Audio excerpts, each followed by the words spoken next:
Lisa. And I'm Ashley. And this is So Crafty with Ashley and Lisa. This is podcast number 10. Hit double digits. I looked this morning and we have 52 subscribers. Yay, so halfway exciting. there. A little over halfway. Yes. So when we hit 100, we're doing a giveaway. Yes. So like and share and tell all your friends. Yeah.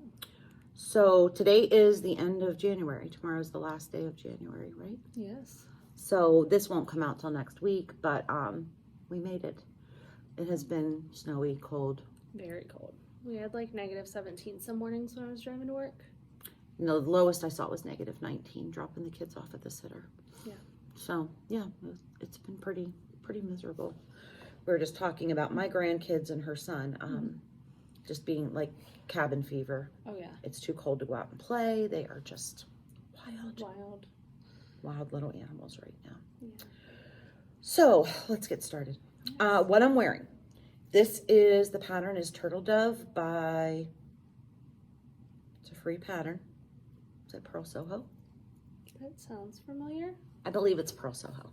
Anyhow, it's a free pattern on Ravelry, Turtle Dove.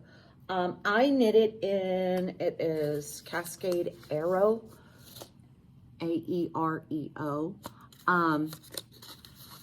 It is kind of one of those like roving yarns, unspun. You knit it on pretty big needles. I wear this thing constantly, probably once a week, and it is pilly. I have gleaned it, which is like a little scraper, like a sweater shaver, kind of nicer than the old timey, like card looking things. But, and there's different attachments for the gleaner of like whether you want it fine or coarse, but it's really nice. I got it on Amazon. It's, you know, one of the things you should have in your toolkit if you knit your own sweaters, but it's kind of a, I don't know what you call it, raglan. Yeah, it looks. Yeah, it's raglan, but then it's kind of sorry, Ashley, poncho-y, like it's, you know, the sleeve, my armpit's actually out here. I like it. Yeah. It's not so poncho-y that it, like every time you raise your arms, your stomach sticks out. Like some of those bug me, like the ones that the arms are so low that every time you move, it's rising up. It's not like that. No. I've made 2 of these and I would make another one. And it's nice too, because like the little heathery colors in it, and I think that helps it to not look so pilly. Yeah. Because it kind of just looks more tweedy. Yeah. I love it. I love it. I love the yarn. I would do another one the same yarn, different color. So, all right. I'm not wearing anything, but I have 2 FOs. Okay. I have 1 FO, so you go ahead. All right. This is not a new FO, but I brought it to give to Lisa so she can donate it. This is the You Heart hat by Megan Schnoltz, I think it is. It was a free pattern on Ravelry. We did a class here. It was a craft club class, and this was actually one of my first hats that I made. So super easy, like 2 days, and it was done. So, and we donate these to friends of mine run a nonprofit called the Chemo Care Project, and what they do is we make hats and donate to them, and they get donations from all over, but they pack bags, and everyone that starts chemo in certain chemo in our local area, like in chemo centers, everyone gets a bag, and it includes like a small blanket, a bottle of water, a puzzle book, Kleenexes, like just kind of a little bag for them to have as they, you know, start their chemo journey, and a hat. And I don't know if they put hats in the bag or if they just have a basket that everyone gets to choose one that, you know, suits them. Because a gentleman definitely wouldn't want, you know, a pink. Well, he might. Yeah. You know, you do you. But yeah, so we donate, I accept donations, and we make a lot of hats. Sometimes if they're running low, I'll crank some on my Addy. I'll just crank them some quick hats. So, but a nice program that a couple local gals run. Okay, my only FO. I have 2, but this is, I spoke on the last podcast. One of my goals for the year was like little scarves. So this is the Bubble Bandana the pattern is by Stephen West. And a long time ago, I had bought a bundle, and there's 4, it was like a little scarf bundle. And the one snowy weekend, I just needed something new to do. I just couldn't work on the 14 things I should have been working on. So I had these I sell these. These are ridiculous, and they're called Addie Minis. So it only took 5 of these to make this scarf, and I had lots left over. So it was fun. It's a fun little stitch. It goes quickly. I have one mistake, but I'm not going to show you. But yeah. So I'm going to be making up kits for this, and it would be real affordable. Oh yeah. You know. So that's kind of my plan, is to work through those 4, I think there was a bundle of 4, all 4 of his like little scarf patterns. I really like his patterns. I think he's fun with color. I think he's fun with texture. Some of the stuff he does is a little too wild for me, but that's okay. You know. It's always nice to see. It's not something I don't think I would enjoy. Like everyone, he usually does the big knit-alongs, and that just makes me nervous because he does a lot of color, a lot of brioche, a lot of texture, which is nice, but I think I would get behind. I get discouraged. off put by the colors, to be quite honest. Yeah. You know, you get kind of drawn to projects that are in your like color family. Yeah. Even like I saw a sock make along, and it was just wild. The colors, and there was like some brioche, and you were going like this way and that way, and I was like, I don't know. Like, which, I mean, there's so many patterns out there. There are. I have 50 patterns I'd like to make right now. Like I have 50 things I could cast on right now. I'm not going to, but so this was the pattern. It was called the Bubble Bandana by Stephen West, and I'm pretty sure the bundle is still available on Ravelry. And I don't think it was that expensive. Like for 4 patterns, it gets confusing because I think his patterns are in like euros, and you know you have to convert it, whatever. But you know it. I think it was around $10 for 4 patterns, so that's very affordable. Yeah. And I like it. I mean, I like his patterns. I just have to do my own colors. I thought of you.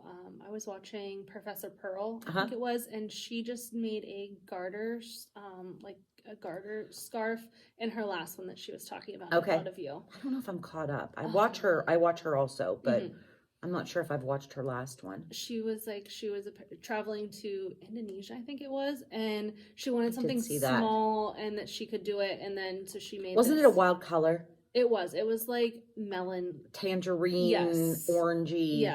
Yeah. I did see that, and I think did she design that pattern? I think she watched it, but then I didn't. I needed to go back and look because she put it on the screen, but I was like half listening, and I'm like, oh, that's nice. So Lisa's looking for more of this. Yep, I am. So I'm going to work through all 4 of those Stephen West. I have the yarn and the next pattern picked out, but I've just had other things that I needed to get done.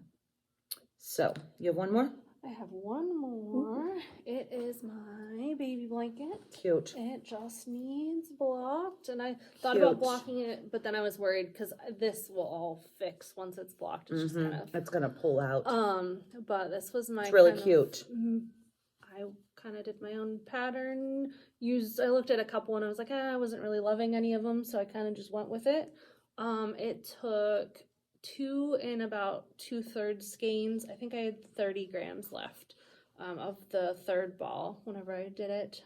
But just garter with some stockinette ribbing around the end, so this can get blocked and gifted. Yes. Robert's like, I hope it's done before the baby comes. Like it's done. It is done before the baby comes, whether they get it or not. Yeah. You know. I have one more FO, and it is actually not my FO, it's my mom's. So, kind of a late Christmas gift. She said she's been working on this about 3 years. She made me this sweater. I'm gonna kind of. So it is all her animals. She raises sheep, and she had alpaca at one point. I know. And it's thick and it's wonderful. So she spun all the yarn, and then she knitted this sweater for me. She was trying to have it done in time for Christmas, but it didn't happen, which is fine. Who cares? So it's beautiful. Now, it's a treasure. Did she dye like the oranges, or is that okay? Yeah. So she dyed. It's all of her. All of it came from her farm, from her hands. And her animals. Isn't that amazing? What a treasure. Yeah, and I mean, it's gonna last forever. Oh, this thing's gonna wear like leather. Like it'll so she said the pattern was in a book. I called and asked what the pattern was just so I could, I mean, obviously the yarn's not repeatable because she spun it on her spinning wheel. But it was in a book, and the pattern is called Brit, Britt.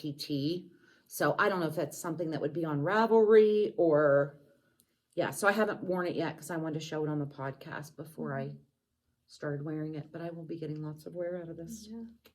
It's beautiful, a treasure. So that's all my whips, and that's all your whips. Or FOs. FOs. Yes. So let's move on to whips. All right, so this is my love note, and I am getting close. I tried it on this weekend, and Just gonna hold on to your stitches. so I was like here last time. I need probably another inch or two, and then I'll do the short rows and cast off. The one thing I did notice is I had a really hard time getting it over top of my head, so I had to like kind of undo my bind off here and stretch it out a little bit, so I'm gonna have to fix that. There's a Jenny stretchy bind off. Did you do that one? I don't It's where you remember like, I think you yarn over in between and I think helps. I did that with the tube socks, and Mhm. it like flares on socks. But yeah, I may need to do something. It does fit now, and I'm wondering once I block it, I think I'll get a little bit more. The other tip I heard was to, when you're binding off, flip your work. So you're actually binding off on the wrong side. Okay. If it flares, it would flare in That makes and sense. not out. So which, if it flares in, Who's gonna? Yeah, you're not big really gonna deal. notice. Better than, sticking out weirdly. Mm-hmm. So that's one tip I did here. And if I remember, there is a decrease row between, because this was cast on with. You were worried about it being too wide, weren't you? No, that's my other shirt. Oh, that that's I'm your worried other about shirt. that. Yes, but no, this was you had that provisional cast on. I know you said you just picked up your stitches. I did. I didn't do the provisional. I put it on tubing and then picked them up, but I want to say there's at least 1 or 2 decrease rows, and I think if I would do it again, I would start and cast on and do the binding or the ribbing and go that way. And I'm also gonna make it short sleeve. I really liked how it fit. My only worry is I measured my arms and it's like 15 inches, and my arm is really close to that, so I may do like an increase or two on my sleeves Or pick up extra under your armpit. Okay. Like if it says pick up 3, maybe pick up 4, 5, 6. Yeah. Whatever you can kind of squeeze under there. Because I mean, I have it tried on tubing, so that makes it a little weird, but it definitely feels tight. So I think it'll loosen a bit. once I think I block it and everything. I do. Yeah, but I did see a couple other people had that issue. I was looking at the patterns or on Ravelry and the neck being tight. I've seen several people say they omitted a decrease row. Okay. So, but that is where I'm at. It's really pretty. Hoping to get it done. I'm loving the colors. I know. It's going to be another reason I want to do it short instead of a longer sleeve. I think I can wear it a lot more into spring. Yeah, because you can layer. You can always put something on under it. Yeah, and definitely. Which you have to. Yeah, you have to because it's lace. So even just a tank top underneath it, definitely. I think Yeah, I'm a big fan of like 3/4 sleeves or, elbow length. I rarely make a sweater that goes, to my wrist. Long sleeve, yeah. More like that bracelet-y length. Yeah. If I do, yeah, it's usually bracelet length because I'm always slopping in something or, getting it in something. So, yeah. My whips. So, I'm working on my heirloom. I pulled it back out and I am working on it. I am actually, my heirloom quilt cardigan, I'm going to finish this. I just saw someone in, I think it's my year-long yarn-along bingo. They're also making that. Yeah, I'm making it. Now, in the pattern, I'm thinking ahead because, I used all like cream background with kind of pastel, I would say, pastel colors. I don't have any like real jewel tones or anything. And in the pattern, they knit one sleeve in one color, one sleeve in another color. I'm using scraps. All of my colors are leftovers from my striped sweater. It's Rowan felted tweed, and then the cream is one of my yarns, but this is not one of my yarns. I bought it on the yarn crawl 3 years ago, and I knitted the sweater, and I had all these balls left, extra. So that's what I'm using for all my middles. So I know I'm not going to have enough to do a sleeve. So what I'm thinking, I had talked about that varsity sweater where they put a stripe. So I'm thinking what I'll do is do most of my sleeve in the cream, and then seeing how much I have left over, I might Yeah. do some stripes. But I'm really liking it. I think I'm gonna like the finished object. Yeah. Some of my customers made this and they did like all different color, which they're beautiful too. And I started with some different colors, and then I decided I wanted it all like cream with the same different colored I centers. think you get it's like quilty too. Mhm. Like it looks very quilty with different. I think Yeah. if you did too many colors, it would just look kind of wild. I've seen Professor Pearl again. She made one of these with one of her advents. Oh. It was gorgeous. Yeah. It was really, really pretty. But the advent was kind of cohesive. Mm-hmm. So like it was like pastels, lime green, and so she would do like maybe this would be lime green and then this would be like a light pink. It was really pretty. Yeah. I don't know if she finished it. She's like us. She's a starter. Yeah. She's a starter. But I'm gonna, this is one of my goals is to finish this. I haven't worked on my other Elton sweater at all. It's in a bag. I decided to pull this back out. It's been languishing in a bag, and yeah. So I'm putting some time into this, and I can do a block in probably 2 hours. Probably not very long. Yeah. Probably 2 hours. You know, kind of have to follow the chart, and so I think I need probably like 12 more, 13 more blocks, something like that. So I'm over halfway there. Yeah. So that's when one of my whips. Do you have another one? I do. So this we were just talking about. So I don't even know how I found it. And I want to say I've done another one, and I think it was from the same people before, but it's Knit Happy Summit. I want to say it was Double the Stitches is who hosted it, but it's a free kind of knit summit. It's online. You get access, you just have to sign up, and then they have videos. They're like 15 to 30 minute videos about a whole bunch of different things. There was one day it was all about socks, and they had like different toes and how to make a good fitting sock and different heels and all that kind of stuff. So I did that, and one of our goals has been to knit brioche.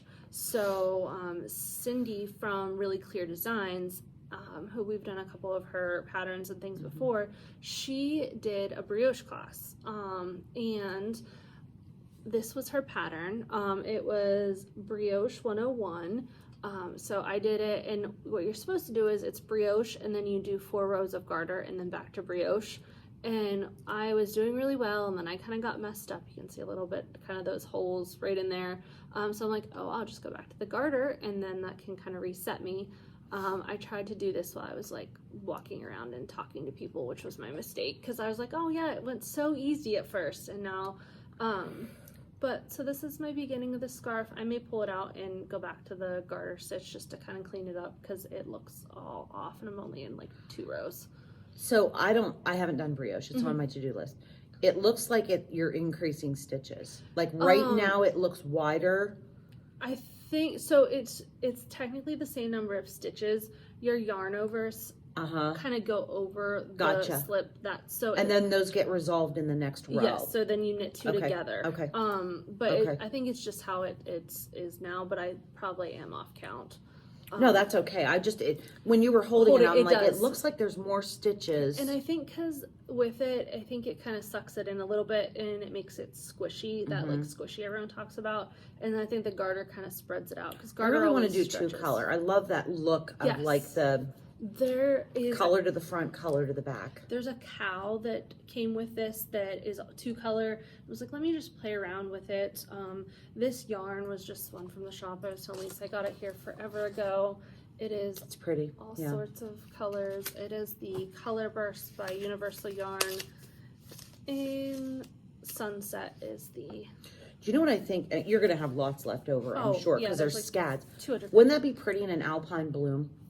For your color work? Yes. Like that flower. That would be really pretty. If you did like a gray sweater and use that as your color work. Yeah, because there's 200 grams here, so that's like 2 normal skeins. And I think it is like a heavier fingering. I don't want to say it's quite a DK. I believe that alpine bloom is fingering or sport. Like it's a pretty thin gauge, I believe. Yeah, I just that would be really pretty in that. It would. It just made me think of like flowers, and I could Mhm. see, especially if you started like with that orangey color, color, and then yeah. kind of it's gonna fade.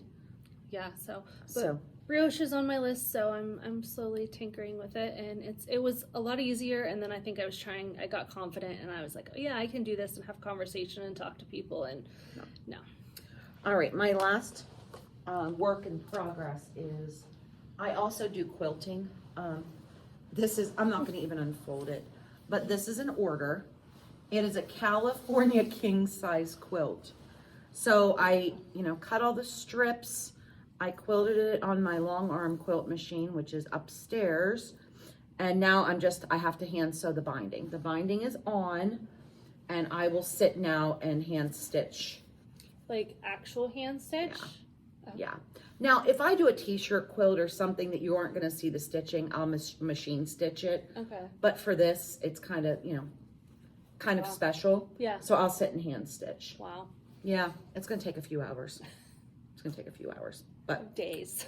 no, it'll take me a couple hours. I hope to have it done tomorrow. I really do. And I love the quilting. I'm trying to Yeah, so she wanted it. It's a wedding gift, and I'm sure the people they're receiving it won't see this, but they wanted a real geometrical with, these are their wedding colors. Oh. They just wanted pops of those, but they wanted it real neutral with just some pops. So it's completely random. It's made similar to a jelly roll quilt. Oh, so yeah. So, and how you do that is it's a jelly roll. Jelly roll is a roll of fabric that's pre-cut. I cut these strips, but then you sew them all end to end. So you end up with one ginormous long strip. Then you bring that strip back and start sewing like 2 by 2. And then cut it. You have to cut the one end, bring it back. It's 4 by 4. So to make this size, I didn't know how many strips. So I ended up doing like sections. And I have some waste because I just couldn't figure out. It'd be too short to bring it around again, but it was too long for the measurements I needed. Yeah. I ended up with some waste, but it's okay. I might make them a throw out of it to match the bed quilt. Yeah. So we will see. But that's that's what's really been sucking up my time. And I do have a secret project that I'm working on. I'm doing something for Galentine's Day, kind of a little gift for everybody. So I'm not going to show those because Galentine's is next Saturday, the 8th. Yeah. February 8th, I'm doing a little event here called Galentine's Day. I talked about it last time. It's like a secret project. It's like a date with a book. Date with a project. I'm excited. For I'm that. too. I think it'll be fun. So. So I've been getting all the kits together, getting some little treats and things, and yeah. So I have to finish that up this week. Do you know how many you have roughly? 15, 16.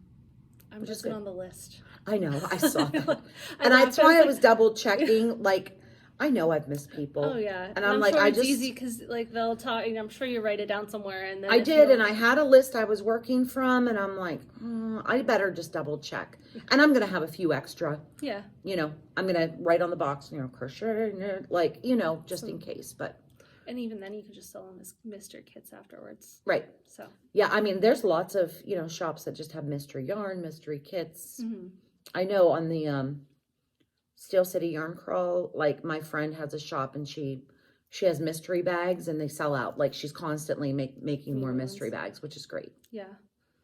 So I wish there were more shops in my area that I could do a yarn crawl. That'd be fun. Yeah, but there's really like Bellefonte's the next one, if that, and she's not even open. Right? She's just by appointment only. Yeah. Last I knew she was by appointment only. The next closest one is like maybe Blossburg.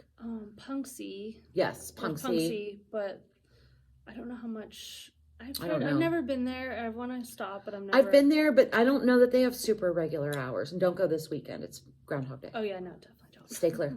We live not too far from Punxsutawney, PA. If anybody's watching this from, out of the area, we live half an hour from Punxsutawney, PA, which is, Groundhog Central. Yes. So Sunday is Groundhog Day, and we don't go. And I've never been there. I haven't. I've never been, and I have zero interest. That sounds awful. I do not do well with cold. I've talked to Robert and be like, oh, it'll be fun. And he goes, I'm not taking you there. You're going to be miserable. I'm going to be cold. It starts at super early. There are hundreds of thousands of people. Yeah. And yeah.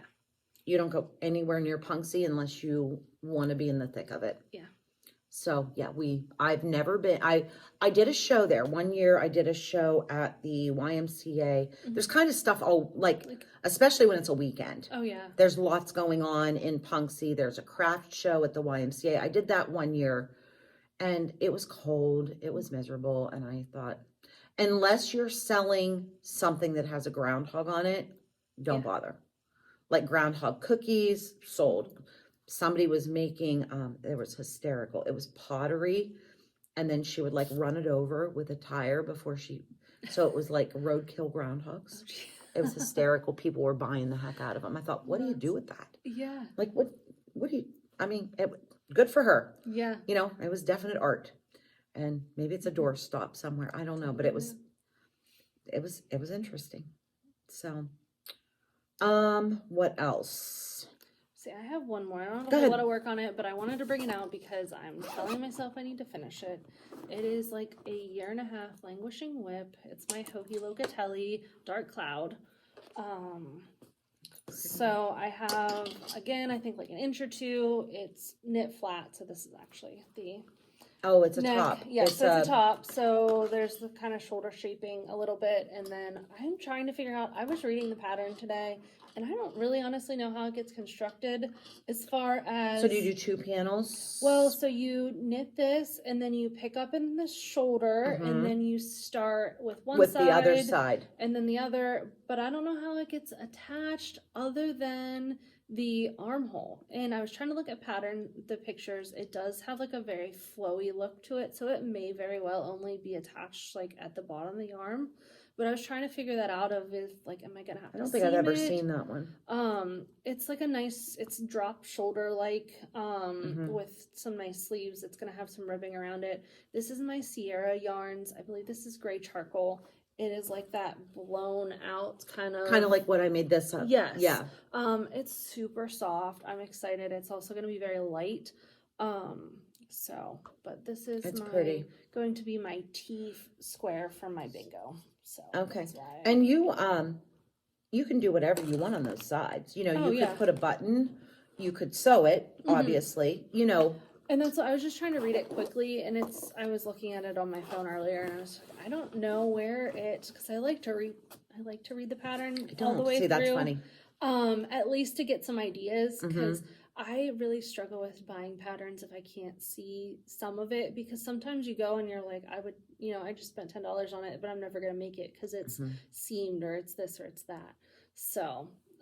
But yeah, I bought that a while ago. It's been on the needles for quite a while, and I need to get it. It's going to be really pretty. That's how I feel about my heirloom cardigan. Mm-hmm.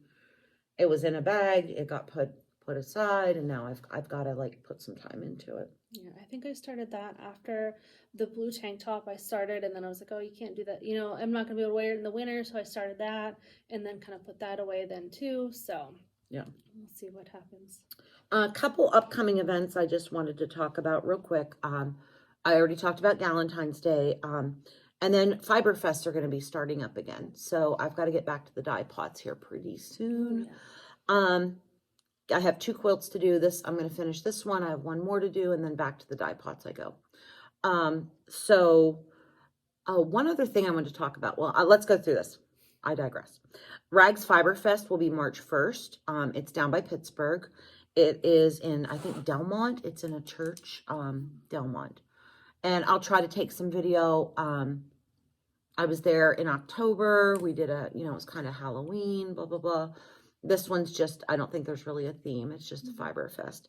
And then the next one will be in State College. March 15th is For the Love of Fiber, and it's at the Ramada in State College. So if any of you are local, there'll be some of the same people at both shows. There'll be some different. I know Rags and Dusty Tree will be at both, I believe. I'll be at both. I don't know about Yarnsmith. Yarnsmith will definitely be at Rags, but I'm not sure if they're at the State College. I can't remember. but nice group of, and it's not all yarn. Like Okay. a lot of times there's project bags or, the one in Pittsburgh, there was a girl she makes her own crochet hooks, Oh. like wooden crochet hooks. They were beautiful. Mm-hmm. Kind of look like the furl. I don't know if you've ever seen them. They're kind of decorative handles, but bigger, like ergonomic. Yeah. So there was a young girl there that was selling those. My friend Dusty Tree, Rebecca, she sells soaps, handmade, like goat soaps, and her soaps are amazing. I buy every time I see her, I buy some. And that there is a lot of yarn and a lot of roving. There's a lady that sells just roving for spinning. And there's live music at Rags. And then for the love of fiber, the Spinners Guild is there. And they all bring their wheels and kind of sit out in the lobby. So, and they do a big silent auction. We all donate something, and they do a big, like, I don't know if it's silent auction or like raffle, but somehow tickets, and I never do it because I'm always, so I'll be making different kits. The Rags one, I'm only allowed to take my yarns, no commercial. That's like one of her rules, which is great. I mean, but I got to get in the dye pots because March 1st will be here before we know it. But for the love of fiber, I can take commercial yarn. So I'll make up kits. I'll probably make up kits like for that bubble bandana. And I'm trying to get new samples done because I don't like taking the same samples year after year. Yeah. I want it all to be new every year, which is kind of unreasonable, but whatever. So I'm not always reasonable in my expectations. That's about all I have. Yeah. I don't think we have too much else then. We didn't get interrupted at all today. No. Was there something else that you wanted to say? I don't think so. You were going to say something before you started talking about the fiber festivals. I said I digress, but what was it? I don't know. Oh, I read a book called Vanishing Fleece by Clara Parks. Very, very good. So it's not fiction. It's informational, nonfiction. So what it's about is the fiber wool industry in the United States. Yeah. It's really interesting. It talks about basically how yarn is made, and this woman, Clara Parks, I don't want to tell you the whole thing. It was free on Kindle. So if you have Kindle Unlimited, read it. It's not a big commitment. It was like 200 and some pages. Her writing is very good. I like the way she writes. She has good word usage. It was an enjoyable read, and it was super interesting to me. Talked about, how the wool industry kind of was, 100 years ago, and now, with everything going overseas, and LL Bean sweaters used to be made here. Well, now they shipped it all overseas, but there's still a thriving, fiber industry in the United States, but a lot of it is small mills now. A lot of the larger mills have gone overseas, which is really sad, but there still is a thriving wool industry. That's really interesting because one of the knit nights that I do online, there is a lady and she is currently in Peru. Okay. And you hear about Peruvian wool all the time, and she said you very much struggle to find anything that's not acrylic, readily made, because they ship it all out to send it everywhere else. So it was kind of interesting because we're like, oh yeah, you figure you would be able to, and she said no, and what you can get is very expensive. Yeah. And it's usually not better. It's usually the seconds or lower quality. So. Yeah. The one thing I was kind of pleased about, in the book, she talks about Kramer yarns, which they're in Nazareth, PA, which, not too far from us, probably 2 hours, 3 hours. And their yarn is milled in Pennsylvania, and then I buy it undyed and dyed it. Oh, so nice. My yarns are Pennsylvania yarns. Yes. They are milled and dyed in PA. Oh, that's awesome. Which is kind of awesome. Yeah, it's kind of awesome. So that's the only undyed yarn I've bought is from Kramer. Awesome. And I could buy undyed yarn from China, and it would be a lot cheaper, but I'm not going to. Yeah, no, I'm not going to. I'm gonna that might be my niche, that it's PA yarn, and PA dyed and PA dyed, PA made. That's cool. Now I don't know where the fleece comes from. I don't know where the sheep come from. A lot of these people take yarns from all over the world. Because I'm sure you just need the supply. Right, right. And like we were talking, my mom has sheep and she had alpacas, and like what she does with her, for a small like local farm to get it milled is nearly impossible, because a mill wants like bulk. Like they want, if they're going to run the machine, they want lots of wool. Like they're not going to do it for, 12 sheep. That's not enough for them. Now, does she shear them, or does someone come in and Someone shear comes them? in. Okay. We have a guy, a shearer that comes once a year. It's usually around Memorial Day, Mother's Day, Memorial Day. It always ends up being one of those weekends, but he's really good. He's been on, he's one of the shearers on Sheep to Shawl. Okay. His name's Carl Geisinger. Really nice guy. He's been doing it for us for years. I just watched some of that, and I forget who. It was one of the PA team. I guess they were probably all from PA, but it was one of the teams, and they were practicing, and they were like doing it all, and that's really cool. It is cool. I've never seen it in person. My mom's gone down and sat and watched the Sheep to Shawl, but Carl, he's usually on the winning team, which I'm sure, he's been doing it for years. Yeah. He's amazing. He's a little bit of a guy. And I don't know if you know, but how you shear a sheep is you set it up on its rump, and then they're paralyzed. Yeah. So like they're not fighting you, but sheep aren't light, and he's a little guy. You guys still flip them all around, and so like he's like over top of it, like with the belly and getting the legs, and what you really, the blanket is like the back. Probably the back of the whole back of the sheep down to where it starts getting yucky. Yeah. Like where they lay down. The belly is usually waist, and the legs are usually waist. And like the head and neck are usually shorter than like the blanket. But the real desirable part of a sheep's fleece is, the blanket, the back part of it. And then the alpacas, when we had alpacas and would shear them, you have to lay them down. You can't. And it was a rodeo. It was if you wanted to see a rodeo. Yeah. And they are timid animals. Like they don't, you think, oh, they're going to come up and you pet them. They're skittish. They're timid. And so we would lay them down on like thick rubber mats so that, they're not on the hard ground. And then we hog tie them. And then we like stretch them out, and then he can shear them, and then we flip them. And then we shear the other side. And while they're down, I was the hoof trimmer. Yeah. I would trim their hooves. We would look at their teeth, make sure. Kind of get it all done at once so they weren't. And then they would get their vaccinations. Yeah. So it's like while we have them, Now, does it come off like sheep, like in a big blanket? Kind of. Okay. And same thing, like legs, neck, head are seconds. That goes in one bag, and then the blanket goes in another bag. And that's the real desirable part of it. And it's funny, depending on like the health of the animal, what kind of weather we had, if it was real dry, if it was, some change the fiber. Right. Yeah. Right. That's cool. So some years it's better, and my mom doesn't have, like, she didn't have really well bred. That sounds mean, but they're sheep. Like they were Jacob sheep, and their fleece is fine. This is a beautiful sweater made of alpaca, but it's probably not. If you read that Vanishing Fleece, like there's a man that he raised a special breed. I think it was Saxon, which I've never ever heard of. It was really interesting. If you have a couple hours, read the book. Yeah. My sister's friend has a friend, my sister's friend, they are big into sheep, but they do a lot more market, I think, than fiber. But they have a pretty good size herd, I believe. And, there's meat sheep, there's fleece sheep, like, It's like cows. There's dairy cows, there's beef cows. Yeah. So that's the reality of it, and no sheep are harmed in the making of yarn.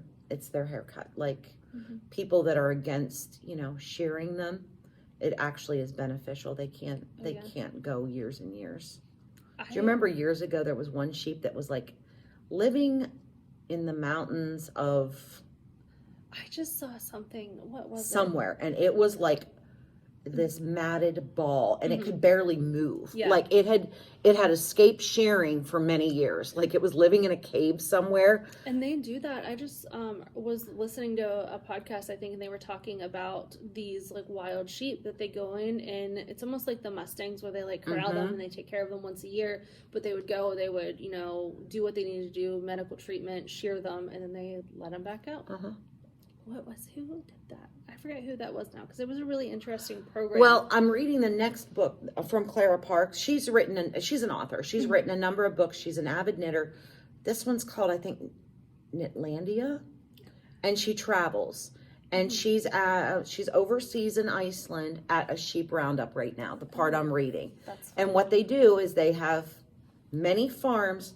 They go out in the mountains and bring all the sheep down, and they all have tags. So then they sort them by farm. Yeah. Like, and she said, you literally, like this pen has hundreds and hundreds of sheep in it. You run over, throw your leg over it, grab its horns, find the tag, and then get it to its owner. And then they take their sheep to their farm and do whatever they need to do. But yeah, it's like a big roundup. That's cool. And then they sort them by farm.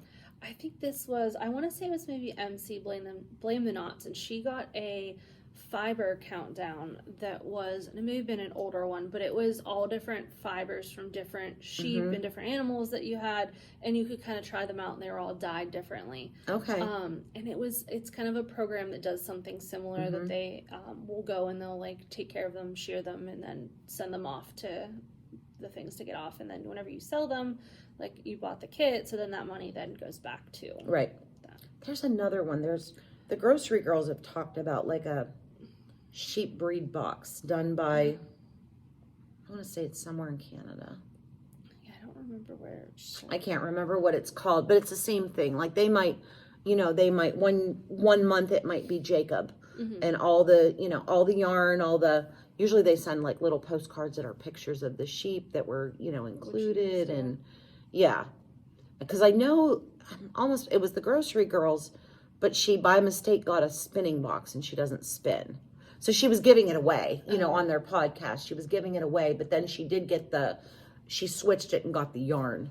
And it's really pretty, but it's usually all natural. Like there's no, it's not dyed. It's just natural wool. But yeah, if you have time, and it was kind of enlightening, disheartening a little bit of how, things used to be, and things have gone overseas, but there's still a thriving wool industry in the United States. And I think that as kind of handcrafters, we find those niches, like, if you need something cheap or affordable, or it's for, a baby or a kid, go to that commercial yarn, or if that's what you can afford, do that, but then also use, those hand-dyed or those kind of special yarns too. Yeah. And I feel like wool's come a long way. It's not the itchy, scratchy that no, and I definitely have some of that, and I love it. This would not be for everybody. No. This is rustic. This would not be for everybody. I will gladly wear it. It will not bother me in the least. But this would not be for everybody. If you're used to acrylic or cotton or even superwash. Like even the care, too. Right, this would be hand washed. This will never, ever see a washing machine or dryer. And you'll probably wash that maybe twice a year. If that. Yeah. Did you see the snow laundering? With all the snow we've had? Yes, and they do it with their knits, and then also there's like a place that does it with all their like blankets and things, or like their rugs. Yes. Like snow washing. Yeah. So literally, like while it's snowing, you go out in your yard and you lay all your hand knits and kind of let the snow cover it. You go out, flip it, kind of, rub it around, ruche it around out there, and then let it dry. Yeah. I thought it was so cool. I was like, I'm going to try that. You'll be seeing knits flying from the hill. We have a hot tub that's no longer in use sitting out there. That's where I block all my stuff and lay it on the hot tub because the dogs can't get at it. Yeah. So we have the like rubber puzzle piece flooring in the basement, and I keep telling Robert that I'm gonna block stuff on it, and I'm gonna block that baby blanket on it. And he's like, "You're not gonna put pins in that." I said, "Yes, I am." For what? I do it upstairs. Yeah. My whole floor upstairs is that rubber, like gym workout type. Yeah. Yeah, it's rubber mats, and I pin right to the floor. Yeah. You'll never know. No, so. One little pinhole, and yeah. And guess what? When I'm done with this place, I don't care what happens to it. I mean, you know, let's be honest. When I'm done, I'm done. So, Hopefully not anytime soon. no, not anytime soon, I hope. All right, guys. Well, thank you. Yeah. We had no interruptions. Yes. So And I didn't think I had much to talk about, but we always find. we do. I'm excited because next time I'll be able to bring what I did for or what I got for Galentine. Yes, So I'm excited. maybe we'll, if they were okay with it, we'll take some videos or Okay. some pictures or something. I'm sure most of them will be. They won't care. Yeah. I would guess most of them watch the podcast, so Mm-hmm. we can do shout outs to our peeps. Yes. All right. Well, thanks for coming, and we'll see you in 2 weeks. Thanks, guys. Bye. Bye.